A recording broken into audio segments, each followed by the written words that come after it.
Шууд нисэх үү? Газраар дамжиж явах уу? Маш олон аялагчид маань шууд нисэх үү, би газраар явах уу гэдгийн сонголтуудыг ярьдаг бас. Тэр дундаа сүүлийн онлайн дээр маш хямд явлаа, хямдар аяллаа гэдэг дээр газраар дамжиж явж байгаа тухайн юм опшнууд, хувилбарууд бол гарч ирсэн байгаа даа. Тэгээ хүмүүс бол энэ талаар сонирхоод байгаа учраас би өөрийнх нь туршлагын хүрээнд та бүхэн зөвлөмжүүд өгье гэж үзье. За яг одоо өвлийн улирал болж байгаатай холбоотой маш олон монголчууд маань дулаан орныг зорж ир. Тэр дундаа ихэвчлэн Таиланд, Вьетнам, Малайз, Сингапур гэх мэтчлэн орнуудыг зорж байгаа.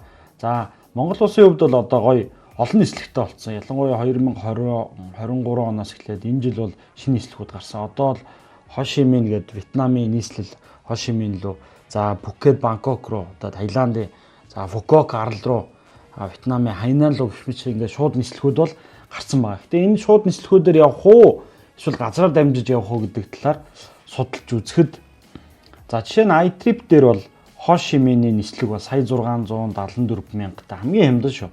За Пхукетийн бол сая 975 мянгатаа, Бангкокийн бол сая 800 та гарч ирж байгаа. Энэ бол хамгийн хямд нислэгүүд. Хамгийн үнэтэй хямд нислэгүүд бол одоо бизнес класс бол 4 сая 5 саятай гэдэг ийм үнийн сонголттой байгаа.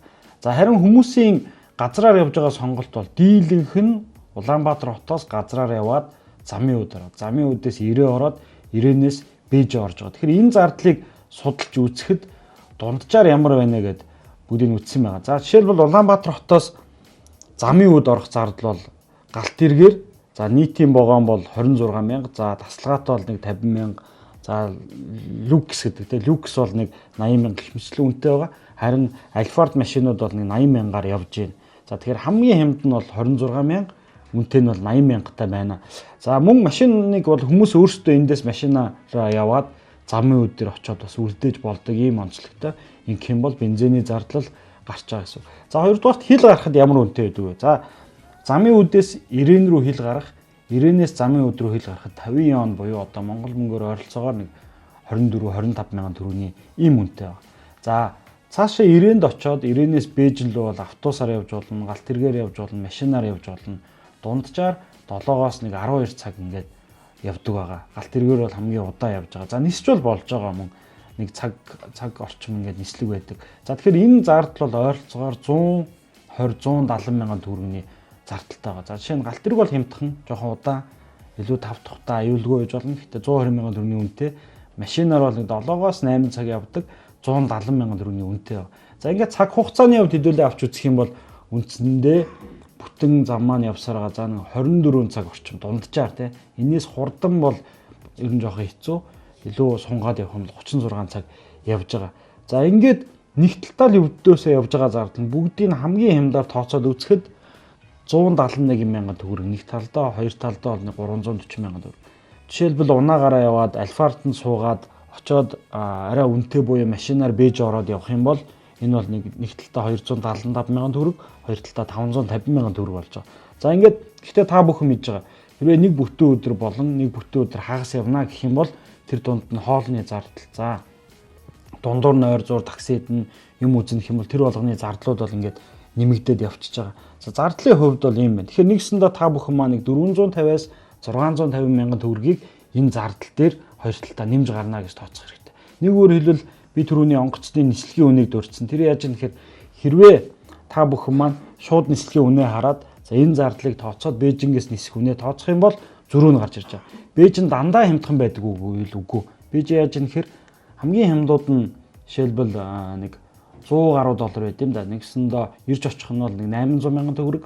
За дунджаар нэг сая гаруй төгрөг.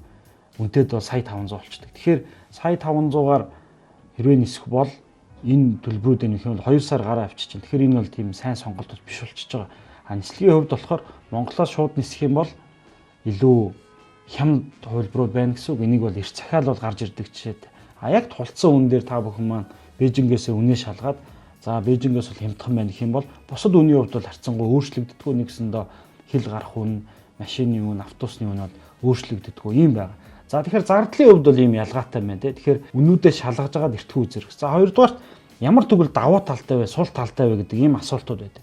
За шууд нислэг бол цаг хугацааны хувьд бол илүү хялбар, биеийн тухтай те. Тэр дундаа би ялангуяа 10 наснаас доошоо хүүхэдтэй бол шууд нислэгийг л зөвлөнө. Эсвэл дамжин нислэг те. Нэгсэндээ газраар явах бол энэ хүүхдийг маш их ядраана. та бүхэн маань машинд удаа явахаар мэдж байгаа ингээд би шилдэг юм уу маш ядардаг. Тэгэхээр энэ газраар хэрвээ хямд байвал жишээлбэл нэг 500 мянган төгрөг, сая төгрөг хүртэл хэмнэж байгаа бол би бол илүү залуучуудыг илүү сонирхолтой аялал хийх юм бол газраар явсан зүгээр гэж бодож байна. Нэгсэндээ ирч хүчтэй тий илүү ачаал даах чадвартай учраас энэ боломжтой. Хүүхдэд бол энэ аялал огтоосоо зохимжгүй. Энэ бол хүүхдийг ядраа ойлгомжгүй байдлыг бий болгоно.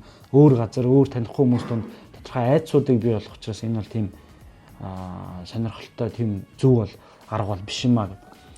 Эрсдэл байдаг. За ямар эрсдэл вэ гэхээр жишээлбэл бид нар ингээд газраар олон ингээд зүйл дамжиж явж байгаа хооронд ямар нэгэн байдлаар саатлахад онгоцносоос хоцорч магадгүй. Жишээлбэл Бээжингээс нисэж байгаа хямд нислэгүүд бол нөхцлүүд нь хатуу байдаг.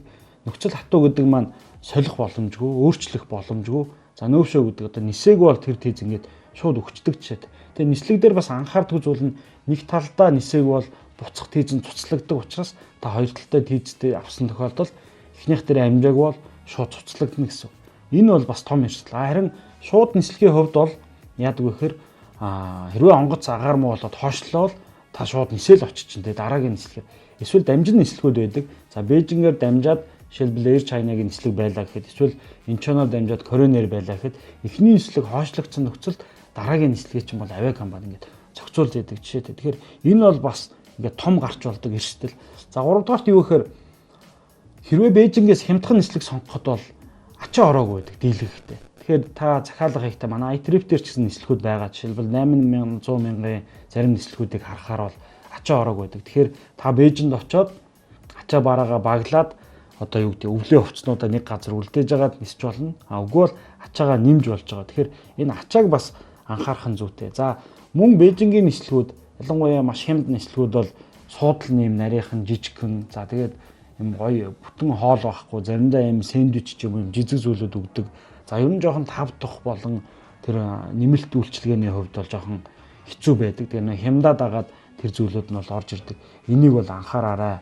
За тэгээ цаг хугацааны хувьд бол мэдээж шууд нислэх нь үр дүнтэй. Тэгэхээр та бүхэн маань хэрвээ гэр бүлээрээ тэгээ хүүхдүүд аваа явж байгаа бол би бол шууд нислэг болон дамжин нислэгийг илүү санал болгоно.